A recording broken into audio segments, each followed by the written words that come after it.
apalagi ditulis sana mati karena dibentak istrinya.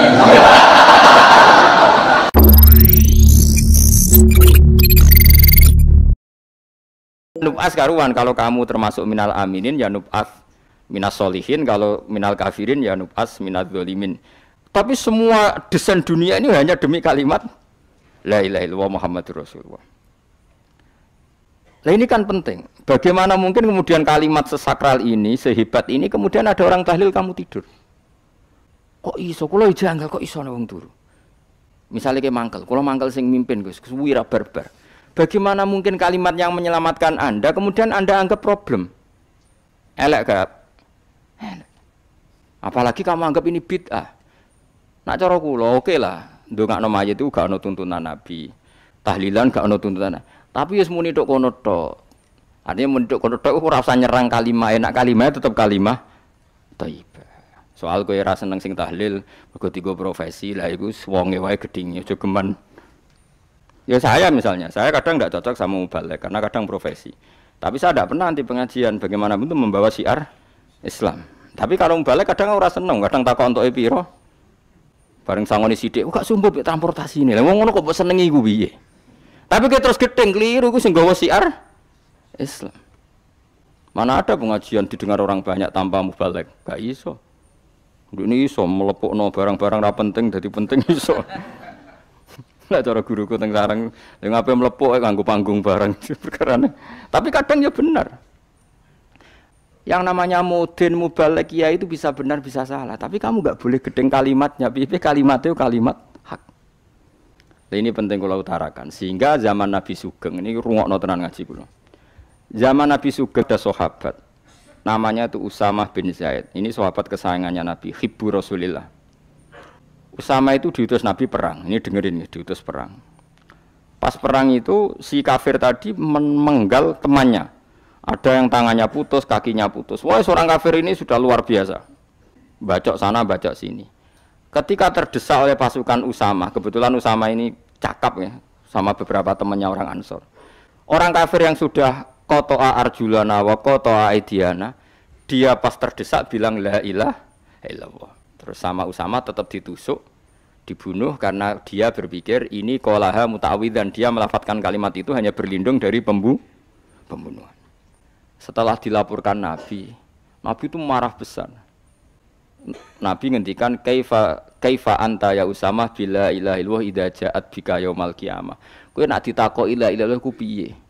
Piye-piye wis ngomong la ilaha illallah, tapi piyambake ngomong ngoten sakwise ngetoki tangan kula, maksudnya tangan kula tangan kelompok saya, kiai saya.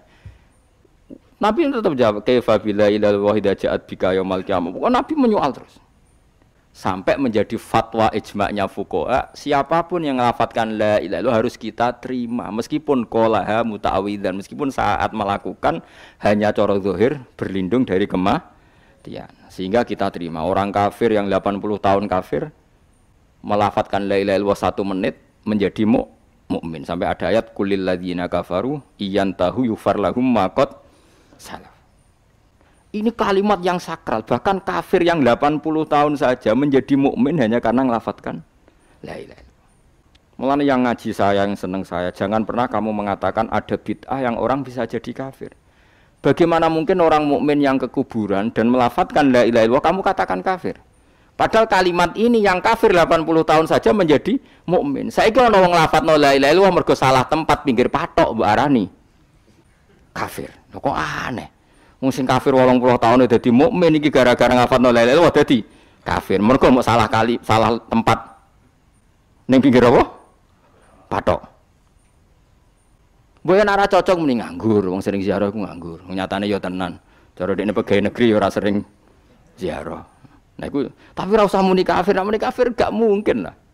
Coba kalimat ini itu orang kafir yang 80 tahun menjadi apa coba dengan melafatkan kalimat ini? Mukmin kan?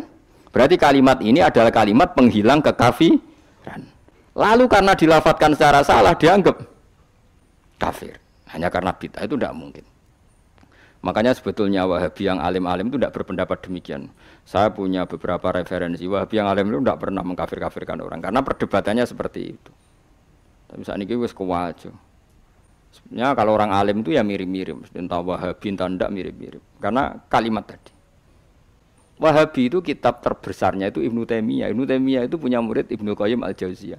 Itu sampai sekarang saya lihat di fatwanya Ibnu Taimiyah itu begitu hormat sama orang-orang kita ini sama. Tapi tahu-tahu lewat penyaduran sana sini terus menjadi kacau. Jadi kalau baleni malih sampai nak kepengen duwe nikmat batinah seperti tadi yang saya utarakan. Swarga dicipta sedemikian mewah ya demi yang menerima la ilaha illallah. Terus neraka dibikin se ekstrim itu juga bagi yang nolak. Kemudian dibikin daru pelatihan yaitu dunia ya karena kalimat berarti kalimat itu luar biasa. Wa biha qamatis samawati wal ardu. Kalimat ini pulang menjadikan langit bumi berdiri. Bon. Lalu sekarang kita bisa ngomong, bisa berpikir, iso ngadekno BPKB macam-macam. Itu karena kita sendiri apa karena kudratullah? Saya tanya. Karena kudratullah. Kalau karena kudratullah, apa susahnya Allah bikin kemampuan tanah ini nangis, tanah ini susah. Wong podo-podo kowe iso nangis, iso mikir ya mergo kudratullah, ndak karena kamu. Harusnya ya sama, bumi-bumi ini bisa menangis juga karena kudratullah. Makanya bumi ini menangis ketika enggak ada orang yang sujud. Iku ya mungkin. Wong zaman kowe iso nangis ya krana kudratullah, mestine bumi yang kamu katakan benda mati, hakikatnya dengan kudratullah juga sama dengan kita. Mulane tenggene kitab Al-Husunul Hamidiyah, kula ngrasa utang tenan mbek kitab niku. Dulu saya ngaji 2 tahun kitab Al-Husun. Kitabnya kecil tapi saya ngaji itu 2 tahun. Berkali-kali saya ulang. Itu beliau cerita gini. Dia yang ngarang itu orang alim, kebetulan dia orang India. Memang kelebihannya kitab dikarang orang Arab itu luweh bulet. Wong Arab kan semuanya Islam, karangannya itu standar. Ini dikarang wong India. Di Tonggo Blodor, di masjidnya, dikarang ulama yang masyarakatnya itu ndak karu-karuan. Beliau cerita itu gini. Manusia itu punya satu kebodohan, di mana kebodohan itu disebabkan oleh robtul asbab al-adiyah, mengkaitkan sebab sing biasa-biasa. Misalnya gini. Sama saya kita omongi, misalnya ada orang bilang gini, batu ini nanti itu menjadi ayam. Orang bilang mukhal apa enggak? Enggak, jawab saja. Mukhal.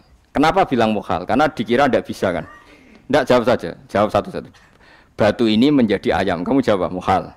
Alasannya apa? Alasannya enggak mungkin terjadi apa kamu enggak bisa? Sebetulnya karena kamu enggak bisa. Udah. Lau ukhbiro dzakar rajul. Andai kan orang itu kamu kasih tahu. Klungsu ini, biji asem itu, biji pohon asem itu. Nanti yang kecil ini suatu saat besar. Setelah besar buahnya banyak, tambah besar, tambah besar. Terus orang bilang mungkin. Ketika bilang mungkin itu karena dia bisa, apa hanya karena menyaksikan berkali-kali ada kejadian nak klungsu ditandur, iku iso dadi gede. Coba sama jawab. Karena dia bisa, apa karena hanya menyaksikan itu sering terjadi? Hanya menyaksikan. Artinya zaman dia mengatakan mungkin itu pun tidak memberi kontribusi ikut buat. Ya enggak? Tetap bergantung kudrahnya Allah. Dia hanya bilang mungkin karena sering melihat. Sebenarnya dia enggak sama sekali memberi kontribusi. Lah ya darani mungkin ya ora urun. Paham ya? Lalu kenapa dia kecangkeman terus muni wong wis mati dadi lemah gak mungkin dadi manusa meneh. Lho zaman dadi manusa sing wis ngene iki kok mani dene lara melok gawe. Terus muni mungkin mergo sering terjadi, sering roh, sering bersaksi. Berarti sebetulnya manusia itu pakai ukuran dia mampu tidak mampu apa pakai ukuran bersaksi melihat. Bersaksi. Nah ini kan problem kita sebagai manusia itu problem. Mulane disebut wa kanal insanu dzaluman jahula wis goblok aja-aja. Mergo manusia iku nek wis goblok aja. Makanya saya kemarin diminta ngisi di pondok kajen. Kalau sampeyan berdebat sama orang ateis atau orang komunis itu gampang saja. Dilatih begini seperti teorinya Quran. Ya nanti saya teruskan ini tak ulang lagi ya. Saya ulang lagi ya. Andai kan nggak pernah terjadi telur itu jadi ayam, nggak pernah terjadi sama sekali. Telur itu jadi ayam. Terus kamu mengasih tahu orang tadi, telur ini loh nanti jadi hewan yang hidup terus terbang. Mesti dia bilang mukhal, mau benda mati kok nanti jadi benda hidup yang terbang ngalor ngidul.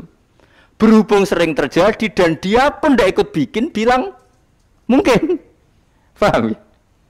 Saya ulang lagi ya. Berarti dia bilang mungkin karena sering apa? Terjadi dan dia lihat. Andai kan pertama kali nggak ada telur sama sekali yang jadi ayam, terus pengalaman pertama di dunia belum pernah terjadi. Kamu kasih tahu telur ini nanti jadi ayam terus terbang. Orang ini bilang mukhal enggak? muhal. Berhubung sering terjadi bilang ndak. Nah berarti kita nanti bangkit dari kubur gampang saja bagi Allah. Cuma belum pernah terjadi kamu mengatakan muhal. Nah makanya otak kita harus dibenahi. Makanya jogeman percaya ambek yang pernah kita lihat, yang sering kita lihat. Percayalah dengan akal, tapi akal waras loh. Arah waras itu repot, tatanannya wangil. Makanya Islam itu melatih. Kul falillahil hujjatul baligha.